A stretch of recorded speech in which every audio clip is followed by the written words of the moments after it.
Have you read Hans and Luck? It's a folk story by the Brothers Grimm from the 1800s in Germany. It was time for Hans to go home and see his mother. He had served his master for 7 years, and he told his master as much and asked him for his wages.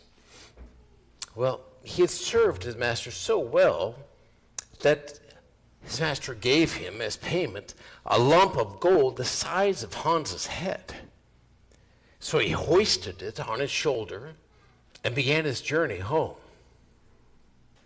Along the way, Hans saw a man riding a horse. Hans started saying aloud how much easier that looked than walking and carrying that heavy lump of gold. Man, on a horse you sit like on a chair, and you don't stumble over stones, and you save your shoes from getting ruined. Well, the rider heard him and stopped. Well, Hans acknowledged that it was gold, but the gold was cumbersome, hard to carry, and it hurt his shoulder. So the rider proposed an exchange, his horse for the gold. Well, Hans agreed with joy and set off on the horse. But when Hans decided to go faster, as the rider recommended, well, the horse threw him off in a ditch. A man driving a cow caught the horse and returned him to Hans. Hans thought how nice it would be to stroll along leisurely with a cow instead of a horse, and he'd be able to milk it when he wanted milk to drink or some butter for his bread. So he exchanged the horse for the cow. Well, the hot day drew on, and Hans wanted more milk, but the cow was plumb dry and kicked Hans as he tried to milk her. Well, he lay on the ground until a butcher came along pushing a pig in a wheelbarrow. When the butcher heard Hans's story, well, he gave him a drink of cold water, and he said, that cow is old and better suited for the plow. Why not trade me for my young pig? Well, Hans loved sausage, so he gratefully traded for the pig, marveling how things were working out for him. A man with a goose soon appeared and told of nearby villagers angrily looking for a stolen pig. With alarm and a desire for a goose-down pillow, Hans exchanged his pig for the goose. "How glad my mother will be," he exclaimed out loud. But as Hans was going through the last village before he reached home, he met a man sharpening scissors on a couple stones.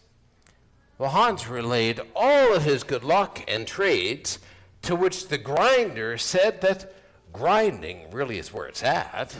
Just a couple stones will let you sharpen near anything. Then you'll have money in your pockets and food in your belly, which sounded pretty good to hungry Hans, who set off to his mother's with those heavy stones. He soon stopped at a well, tired by carrying the stones, set them down by it, but accidentally kicked them into the well, seeing them sink further and further away from his grasp. With that, Hans finally felt free, and while running to his mother's house, cried out, "There is no man under the sun so fortunate as I." It's a great story. Friends, what was the last line we heard today from the letter to the Hebrews? Let us hold unwaveringly to our confession of faith that gives us hope. For he who made the promise is trustworthy. You see, it takes perseverance, courage, and the acceptance and endurance of trials to live the Christian faith, to follow Christ.